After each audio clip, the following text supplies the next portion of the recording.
ہم روزانہ ایک ایک گھنٹہ کر کے فیوچر کی طرف جا رہے ہیں۔ اگر کسی بھی جگہ پر ہم ایک گھنٹہ وقت گزارتے ہیں تو دوسرے لوگ بھی ہمارے ساتھ ایک گھنٹہ وقت گزاریں گے، لیکن کیا ہو کہ اگر آپ اسی گھنٹہ کو آدھے گھنٹے کے اندر گزارنا شروع کر دیں تو اس چیز کو ٹائم ٹریول کا نام دیا جاتا ہے۔ آئیے آج کے اس مسٹیریس ٹاپک ٹائم ٹریول کے حوالے سے بات چیت کرتے ہیں۔ ٹائم ٹریول کے کانسیپٹ کو سب سے پہلے البرٹ آئنسٹائن نے اپنی تھیوری آف ریلیٹیوٹی میں دیا تھا۔ اس نے کہا کہ اسپیس کے اندر ٹائم ہمیشہ ایک جیسا نہیں رہتا، جس طرح آکسیجن کا لیول مختلف الٹیٹیوڈز پر چینج ہوتا رہتا ہے، اسی طرح اسپیس کے اندر ٹائم بھی ہمیشہ چینج ہوتا رہتا ہے، اور یہ ڈیپینڈ کرتا ہے آبجیکٹ کے میس اور اس کی ویلوسٹی پر۔ آئنسٹائن کی اس تھیوری کے مطابق کسی بھی آبجیکٹ کا جتنا زیادہ میس یا پھر اس کی ویلوسٹی ہوگی اتنا ہی زیادہ اس کا ٹائم آہستہ گزرے گا، کیونکہ ہم ارتھ پر رہتے ہیں۔ اگر ہم جوپیٹر پر چلے جائیں، کیونکہ جوپیٹر کا ماس زمین کے مقابلے میں بہت زیادہ ہے، تو وہاں پر ٹائم بہت سلو گزرے گا۔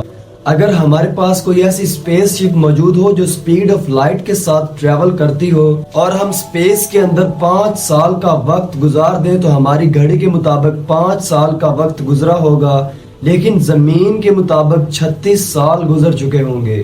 زمین کے ٹائم اور اسپیس کے ٹائم کے درمیان ڈفرنس کو ٹائم ڈائلیشن کا نام دیا جاتا ہے۔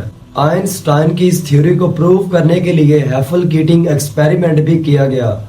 اس ایکسپیریمنٹ کرنے کے لیے 12 اٹامک کلاکس کو ایک ساتھ سیٹ کیا گیا اور انہیں 3 پلینز کے اندر لوڈ کر دیا گیا۔ ایک پلین کو زمین پر ایسٹ کی طرف بھیجا گیا اور دوسرے پلین کو ویسٹ کی طرف بھیجا گیا، اور ایک پلین کو زمین پر ہی رہنے دیا گیا۔ جب دونوں پلین زمین کا مکمل چکر لگانے کے بعد واپس لوٹے تو دونوں کے کلاکس کی ٹائم میئرمنٹ ڈیفرنٹ تھی۔ وہ پلین جو ایسٹ کی طرف گیا تھا اس کی کلاکس 59 نینو سیکنڈ پیچھے ہو گئی تھی، اور وہ پلین جو ویسٹ کی طرف گیا تھا اس کی کلاکس 270 نینو سیکنڈز آگے ہو گئی تھی۔ ایسا اس لیے تھا کیونکہ ہماری زمین اینٹی کلاک وائز ڈائریکشن کے اندر موو کرتی ہے۔ ٹائم ٹریول کا دوسرا طریقہ گریوٹی کے ذریعے کیا جا سکتا ہے۔ آئنسٹائن نے اپنی جنرل ریلیٹیوٹی کے اندر بیان کیا کہ جتنی زیادہ گریوٹی ہوگی اتنا ہی زیادہ ٹائم آہستہ گزرے گا۔ 2010 میں اس تھیوری کو پروو کرنے کے لیے 2 اٹامک کلاکس کو ایک ساتھ سیٹ کر کے ایک کلاک کو سب سے نیچے والی شیلف پر رکھا گیا اور دوسرے کو سب سے اوپر والی شیلف پر۔ دونوں شیلف کے درمیان ڈسٹینس 33 سینٹی میٹر تھا۔ وہ اٹامک کلاک جو سب سے نیچے والی شیلف پر تھا، کیونکہ اس پر زیادہ گریوٹی لگ رہی تھی تو اس وجہ سے اس پر ٹائم آہستہ گزرا تھا۔ دونوں کلاکس کی ٹائم میئرمنٹ کے اندر اتنا زیادہ ڈفرنس نہیں تھا کیونکہ 33 سینٹی میٹر ڈسٹینس بہت کم تھا، لیکن یہ بات بالکل طے ہے کہ جہاں گریوٹی بہت زیادہ ہوگی وہاں ٹائم بہت سلو گزرے گا۔ اگر ہم کسی ایسی جگہ پر چلے جائیں جہاں پر گریوٹی بہت زیادہ ہو، جیسا کہ بلیک ہول، تو وہاں پر ٹائم بہت سلو گزرے گا۔ اگر ہم بلیک ہول کے قریب ترین پلانٹ پر 1 گھنٹہ وقت گزارے تو زمین پر 5 سال کا عرصہ گزر چکا ہوگا۔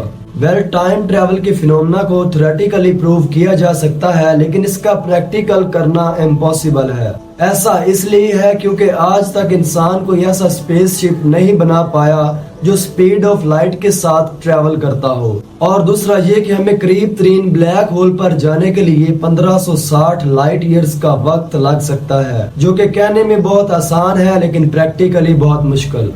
ہو سکتا ہے انسان فیوچر کے اندر کوئی ایسی چیز بنا لے جو ان 2 میں سے ایک کرائیٹیریا پر پورا اترتی ہو اور اس ٹائم ٹریول کی مسٹری کو سالو کیا جا سکے۔ یہاں پر ایک اور سوال پیدا ہوتا ہے کہ اگر ہم فیوچر کے اندر ٹائم ٹریول کر سکتے ہیں تو پاسٹ کے اندر بھی ٹائم ٹریول کیا جا سکتا ہے۔ پاسٹ کے اندر ٹائم ٹریول کرنا پیراڈاکس کو جنم دیتا ہے، یعنی اگر آپ ایک ایسی اسپیس شپ میں بیٹھے اور 10 سال پیچھے چلے جائیں تو 10 سال پہلے وہ اسپیس شپ بنی نہیں ہوگی تو آپ وہیں پر اٹک جائیں گے۔ اس لیے پاسٹ کے اندر ٹائم ٹریول کرنا پیراڈاکس کو جنم دیتا ہے۔ ٹائم ٹریول کا یہ فینومنا بہت سی سائنس فکشن موویز کے اندر بھی دکھایا جا چکا ہے۔ امید ہے آج کی اس ویڈیو کے اندر آپ کو ٹائم ٹریول کا ٹاپک آسانی سے سمجھ آ گیا ہوگا۔ آپ کے قیمتی وقت کا بہت شکریہ۔ ہماری حوصلہ افزائی کے لیے چینل کو بھی لازمی سبسکرائب کر لیجئے تاکہ ایسی بہترین اور شاندار ویڈیوز آپ کو روزانہ ملتی رہے۔